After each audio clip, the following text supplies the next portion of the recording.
आज हम आधुनिक भारत को समझेंगे। आज का वीडियो बहुत ही खास है क्योंकि ये सारे घटनाएं, ये जितनी भी घटनाएं आज हम पढ़ेंगे वो सभी जो एग्जाम है, हमारे एग्जाम, चाहे वो बोर्ड का एग्जाम हो, इंटर बोर्ड हो या मैट्रिक बोर्ड हो या फिर कोई भी कंपटीशन एग्जाम हो या फिर यूपीएससी हो, एसएससी हो, कोई भी कंपटीशन एग्जाम आप उठा के देख लीजिए, इनसे सवाल रहता ही है।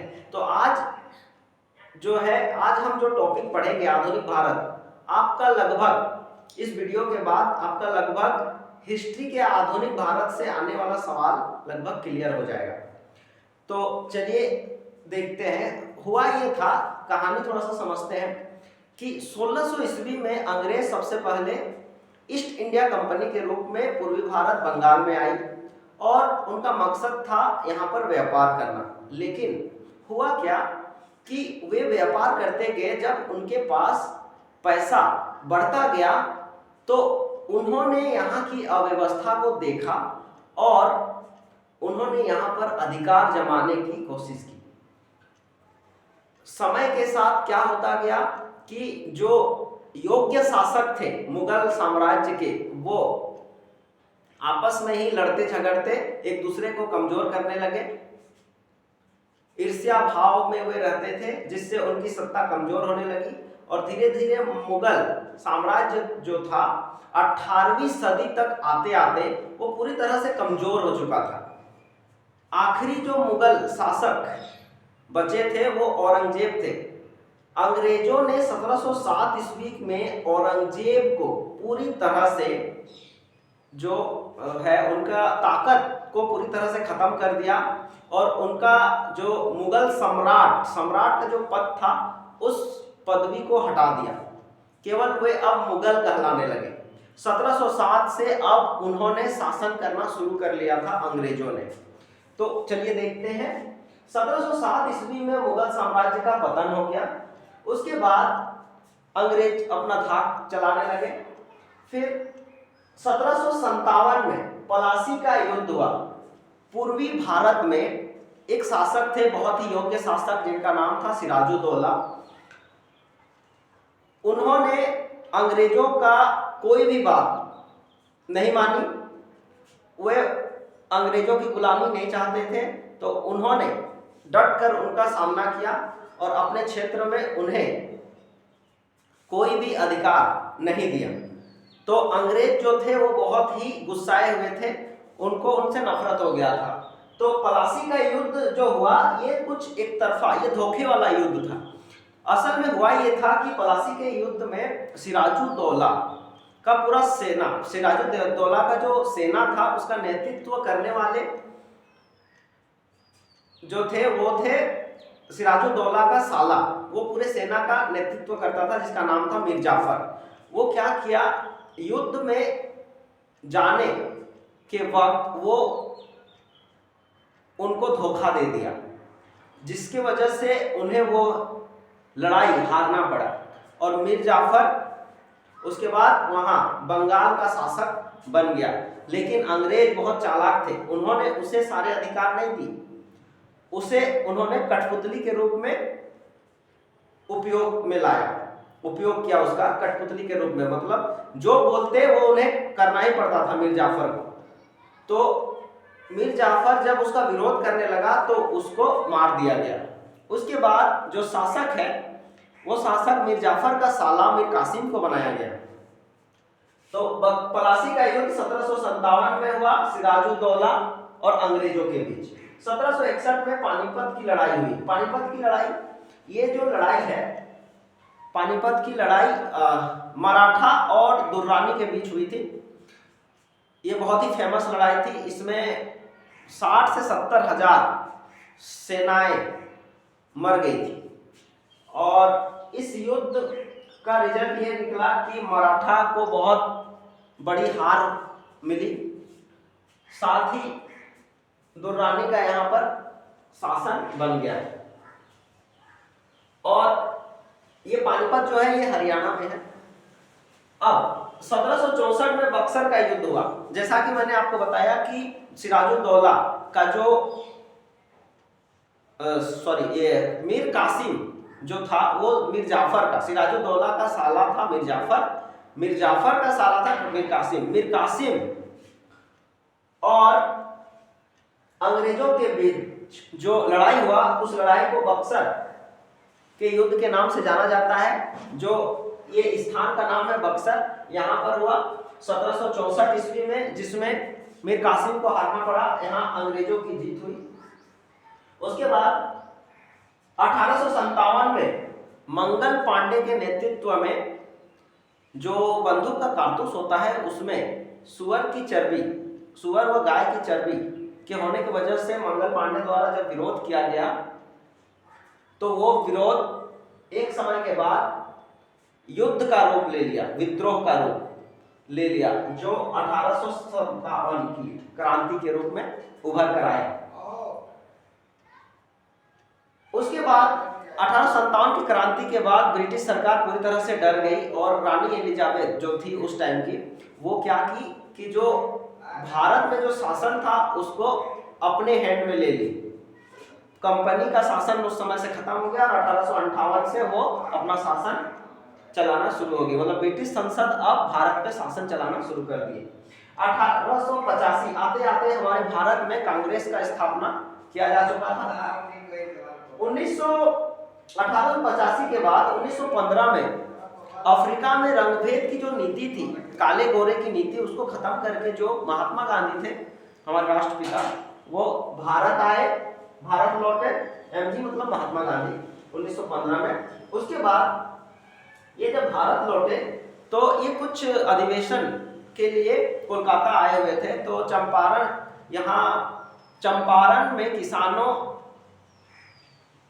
ने बहुत विद्रोह किया था कि उनको टैक्स कम लिया जाए और अंग्रेजी सरकार इसको मानने के लिए तैयार नहीं थी और वो बार बार टैक्स को बढ़ा ही रही थी, जिससे वहाँ के किसान असंतुष्ट थे। तो एक जो किसान थे उनका नाम था राजकुमार शुक्ला, वो गांधी जी को कांटेक्ट किए और गांधी जी से रिक्वेस्ट किए कि आप चंपारण आइए और किसानों की मदद कीजिए। तब महात्मा गांधी आए चंपारण, उसके बाद उन्होंने उन किसानों की मदद की और पहला ये जो आंदोलन था, एक सत्याग्रह था, इसको सत्याग्रह बोल सकते हैं, चंपारण सत्याग्रह, जो सफल हुआ और उस समय से पूरे देश में महात्मा गांधी एक हीरो के रूप में उभरे। चंपारण आंदोलन बहुत ही विशेष माना जाता है। अंग्रेजों से पहली जीत हम बोल सकते हैं यहाँ पर हम लोग को मिली। देश आजाद नहीं हुआ लेकिन हम लोग को यहाँ से एक स्टेप मिल गया आगे बढ़ने का कि किस तरह से भारत को आजाद करना है। उसके बाद 1918 में खेड़ा तथा अहमदाबाद मिल स्ट्राइक, वहाँ आंदोलन होना शुरू हुआ। ये भी किसान और मजदूरों का जो असहमति था वो अंग्रेजी सरकार के प्रति ये दिखाया जा रहा था। 1919 में जब आते हैं तो यहाँ पर JBH, इसका मतलब होता है जालियनवाला बाग हत्याकांड। जनरल डायर के नेतृत्व में कहीं जो जालियनवाला बाग है उस जगह पर लोग मीटिंग कर रहे थे। अचानक जनरल डायर जाकर उस जगह को घेर दिए और एक ही रास्ता था वहां से भागने का, उसको बंद। उस रास्ते में पूरी सेना खड़ी हो गई और अचानक फायरिंग करने लगी, जिससे लोग इधर उधर भागने लगे। वहां एक कुआं था, उसमें भी लोग छलांग लगाने लगे अपनी जान बचाने के लिए। बहुत बड़ी संख्या में लोगों को उस टाइम मार दिया गया था बेरहमी से। साथ ही उसी वक्त रॉलेट एक्ट भी आया, जिसे काला कानून भी बोला जाता है। काला कानून बोलने का ये मतलब है कि ये ऐसा एक एक्ट था जिसमें राजनेताओं को या फिर कोई भी व्यक्ति जिसको शक के दायरे में है, जो शक के दायरे में है, उसे गिरफ्तार कर लिया जाता और जिसे मुकदमा लड़ने का भी मौका नहीं दिया जाता। कोई उसको सुनवाई नहीं होती और जेल में डाल दिया जाता था बिना सोचे समझे, मतलब वो दोषी हो या नहीं, बस शक के दायरे। तो रॉलेट एक्ट। साथ ही खिलाफत आंदोलन, तुर्की के जो ओटोमन सम्राट थे, उनके ओटोमन सम्राट का जो ये ओटोमन सम्राट का जो पद था वो खतरे में आ गया था, क्योंकि अंग्रेज उसके पद को खत्म करना चाहते थे। क्योंकि पूरे देश में मुसलमानों का जो एक सम्मान था वो खलीफा का पद ही था, तो उस पद को हटाना चाहते थे अंग्रेज। तो हुआ ये कि इस खिलाफत आंदोलन को स्टार्ट करने में अली भाइयों का, शौकत अली और मोहम्मद अली, इन दोनों भाइयों का बहुत बड़ा योगदान है। उन्होंने ये आंदोलन चलाया महात्मा गांधी के साथ मिलकर। यह आंदोलन 1919 से 1924 तक चला। उसके बाद 1920 में असहयोग आंदोलन आया। असहयोग आंदोलन में महात्मा गांधी ने लोगों को कहा कि जितना भी सरकारी नौकरी है, अंग्रेजों के यहाँ जो भी दफ्तरों में काम करते हैं अपना काम छोड़ दें, अंग्रेजी सरकार को सहयोग ना करें, सहयोग नहीं करना है। इसलिए इसका नाम ही रखा गया असहयोग आंदोलन, मतलब साथ ही नहीं देना है अंग्रेजी सरकार। आगे बढ़ते हैं 1922 में चौरा चौरी कांड हुआ। चौरा चौरी कांड ये एक पुलिस चौकी को जला दिया गया जिसमें 21 पुलिस वाले मारे गए थे। एक भीड़ के द्वारा, भारतीय भीड़ के द्वारा पुलिस चौकी को जोड़ा, मतलब पूरी तरह से जला दिया गया था।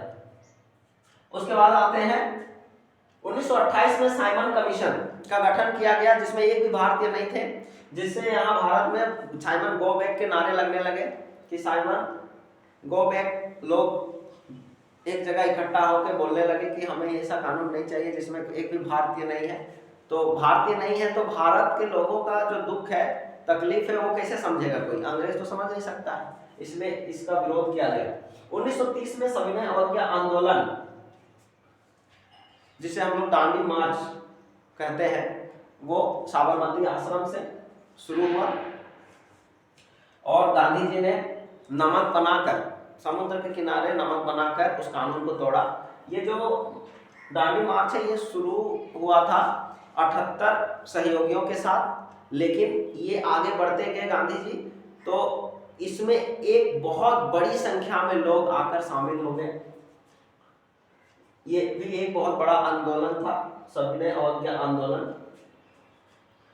1931 में गांधी इरविन समझौता हुआ। उसके बाद 1932 में गोलमेज सम्मेलन खत्म हुआ। असल में गोलमेज सम्मेलन 30 में शुरू हुआ था, जिसमें ये गोलमेज सम्मेलन 1932 में इसलिए खत्म हुआ क्योंकि अंग्रेज जो कांग्रेस थी, कांग्रेस इसमें शामिल नहीं हुई। गोलमेज सम्मेलन में सवाल पूछा जाता है कि गोलमेज सम्मेलन जो था उसमें तीनों सम्मेलनों में कौन भाग लिए थे? तो वो थे डॉक्टर भीमराव अंबेडकर।